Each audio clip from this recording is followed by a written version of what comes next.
Does the fact that you were in prison for all that time for something you didn't do, does that still weigh on you? Is that still... Sometimes.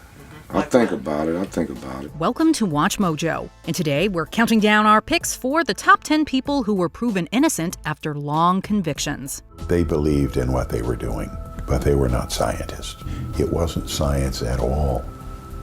At all. Boxing helped save him in prison. Without it, I know I wouldn't be the same person I am today. It happened, and I'm sorry I can't forgive you.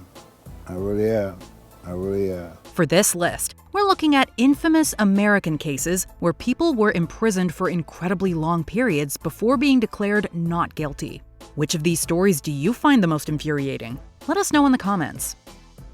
Number 10. Joseph Sledge. When Josephine and Aileen Davis were found dead in Elizabethtown, North Carolina in September 1976, suspicions turned to escaped convict Joseph Sledge. They made me the scapegoat because they had no one to blame. He was serving 4 years for larceny, but had escaped to avoid violent attacks within the prison camp. After he was caught, 2 of Sledge's fellow inmates, Herman Baker and Donnie Sutton, told authorities that Sledge had confessed to the murders. Sledge was found guilty and given 2 consecutive life sentences. It wasn't about let's do process and let's investigate and let's look at other options. It was done deal. Black perpetrator, black escapee, case closed. In 2012, however, DNA evidence cleared Sledge of the crime. The following year, Herman Baker admitted that he lied to receive early parole and $3,000. Sutton had received a similar reward. Sledge was released from prison after 36 years and has been awarded nearly $5 million in compensation and lawsuit winnings. Did you ever think this day was coming? Oh yes, I did. Yes, there wasn't no doubt. Mama gave me reassurance that this was gonna happen. She said, just be patient. Patience is the virtue. Number 9. The Ford Heights 4. It seems like wherever I go, somebody always know, though, that I'm one of the Ford Heights 4. In May 1978, Lawrence Lionberg and his fiancée Carol Schmall were fatally shot in Ford Heights, Illinois. Police suspected 4 men: Dennis Williams, Verneal Jimerson, Kenneth Adams, and Willie Range. At their trial, the prosecution eliminated all black jurors and introduced false forensic evidence. Police offered 2 so-called witnesses deals in exchange for false testimony and decided not to tell the defense that an actual witness had identified completely different men. Williams and Jimerson were sentenced to death. Range received life in prison, and Adams got 75 years. They spent nearly 2 decades in prison before 3 journalism students investigated and helped get the men released in 1996. I am sorry to these defendants personally and on behalf of the criminal justice system. After they were freed, the 4 were awarded a record-breaking sum of $36 million. Did the settlement, the money that you received, make everything right? No, I was born without money. I'm gonna die without money. Like I tell my wife, if it's about the money, take it all. Number 8. Craig Coley. Vietnam War veteran Craig Coley had recently split from Rhonda Wick, his girlfriend of 2 years, in 1978. So, when she and her son were found dead in their LA apartment, Coley was seen as the prime suspect. From the day one when they arrested me, I told them, look, do what you want to do to me, but keep looking, don't stop, you have the wrong man. He was convicted and sentenced to life in prison in 1980. He had no hope until former Simi Valley detective Mike Bender took a fresh look at the case in 1989. There really was never a doubt in my mind he didn't do it. Craig's freedom became Mike's life work. Following new evidence and DNA testing, Coley was found innocent of the crime. Investigators placed the blame on false testimony and said the original detective had either intentionally or unintentionally botched the case. Coley was officially pardoned in 2017, having spent nearly 38 years in prison. He was awarded $21 million in restitution. I'm a living testimony to everybody out there that's having some rough times or having a bad day. Enjoying those little things in life, one toe at a time. Number 7. Dewey Bozella. Dewey Bozella has led an incredibly difficult life. He witnessed his father take his mother's life, saw 3 of his brothers pass away, and in 1983, he was wrongfully convicted of murder. The only evidence against him was a couple of local criminals who swore he did it. Bozzella was sentenced to 20 years to life after being accused of killing 92-year-old Emma Krapser in her New York apartment. He spent time in Sing Sing, where he became a prison boxing champion. Thanks to the Innocence Project, lawyers eventually found evidence for the case that had been previously hidden. Took all them years, 32 years it took for me to prove my innocence was finally over. So that was the blessing, that was the gift, that was my second chance at life. Bozzella had been framed. After being released in 2009 after 26 years, he made his professional boxing debut in 2011. Bozzella defeated boxer Larry Hopkins by unanimous decision at the Staples Center. What are you feeling right now? First and foremost, I would like to thank God for this opportunity. You know, it's something that was taken away from me when I was a kid. And just to have this opportunity to come in here and win, it's my first and my last fight, so I thank y'all very much. Number 6, Johnny Briscoe. On October 21st, 1982, a man named Larry Smith assaulted a woman in her apartment in St. Louis and told her his name was Johnny Briscoe, one of his acquaintances. He then called her from a payphone outside Briscoe's residence to repeat the claim. When the real Briscoe was brought to a police lineup, he was the only one in an orange prison jumpsuit, and the woman identified him as the culprit. Sketchy forensic evidence was used to convict him. For 5 months of his subsequent sentence, he wound up in a cell next to Larry Smith. His request for DNA testing was initially refused. When a test was conducted in 2006, it proved he'd been framed. He was released after serving 23 years. Number 5, David Bryant. On the morning of March 29, 1975, the body of Karen Smith was found in a stairwell in the Bronx. David Bryant, who had been arrested for misconduct before, was brought in for questioning. According to him, he was beaten by officers until he falsely confessed. Bryant was found guilty and sentenced to 25 to life. Following further blood tests in the 2010s, Bryant's conviction was vacated, and he was released in 2013.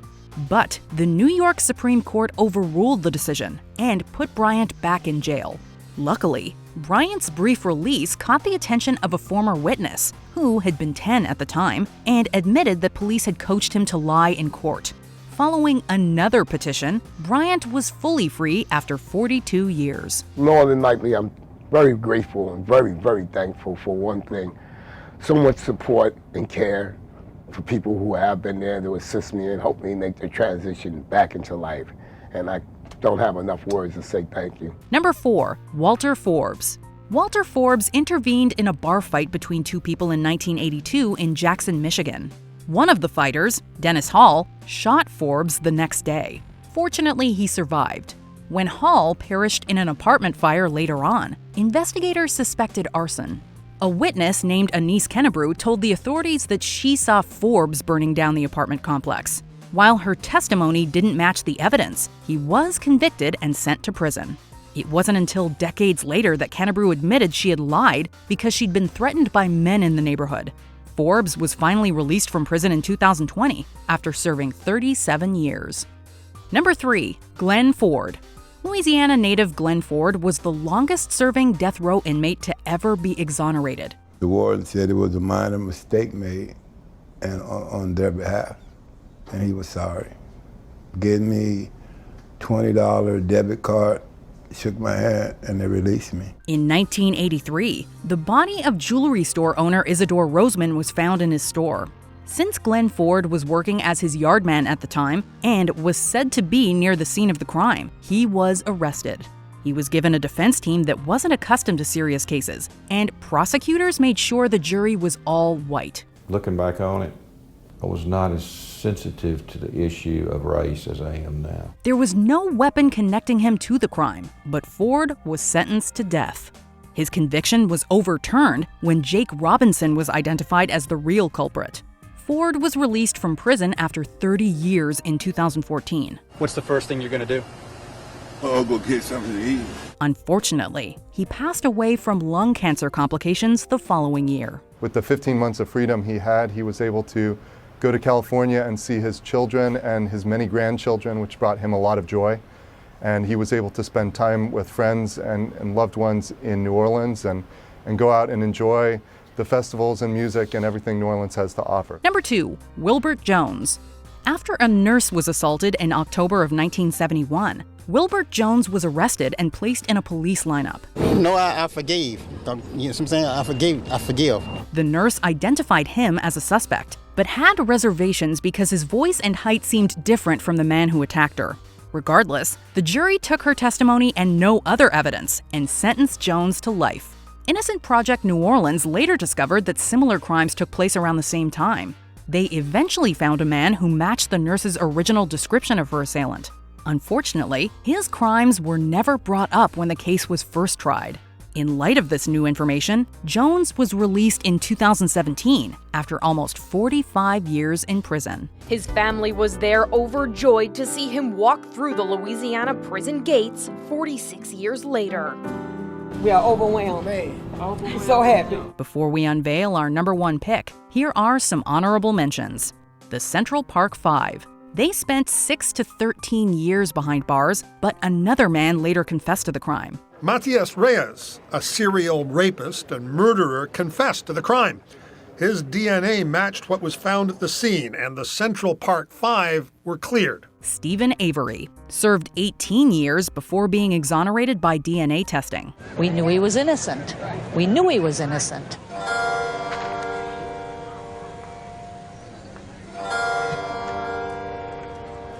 Before we continue, be sure to subscribe to our channel and ring the bell to get notified about our latest videos. You have the option to be notified for occasional videos or all of them. If you're on your phone, make sure you go into your settings and switch on notifications. Number 1, Richard Phillips. This Michigan man is the longest-serving innocent man in American history, having spent over 45 years in prison. To pass the time and temper the injustice, he painted. It was something to do, occupy my mind. Better than putting X's on a calendar. Right. In March 1972, 21-year-old Gregory Harris was found dead. Harris's brother-in-law, Fred Mitchell, testified against Richard Phillips and another man, Richard Palumbo. Prosecutors had cut Mitchell a deal for lenient sentencing in another case. His story was riddled with inconsistencies, but was still enough to put Phillips and Palumbo away for life. But still, I never gave that hope up. Almost 40-something years later, the guy that actually is involved in the crime admitted that he was in the crime and said emphatically that I was not there and that he didn't even know me. In 2010, Palumbo admitted that although he'd handed Mitchell his gun, it was Mitchell who fired the fatal shots, and Phillips wasn't even there. In 2014, the Michigan Innocence Clinic studied the case and managed to free Phillips in December 2017. At the end of the day, as far as the justice system is concerned, it works. It just didn't work fast enough in my case. Palumbo, on the other hand, died in prison of coronavirus in April 2020. Do you agree with our picks? Check out this other recent clip from WatchMojo, and be sure to subscribe and ring the bell to be notified about our latest videos.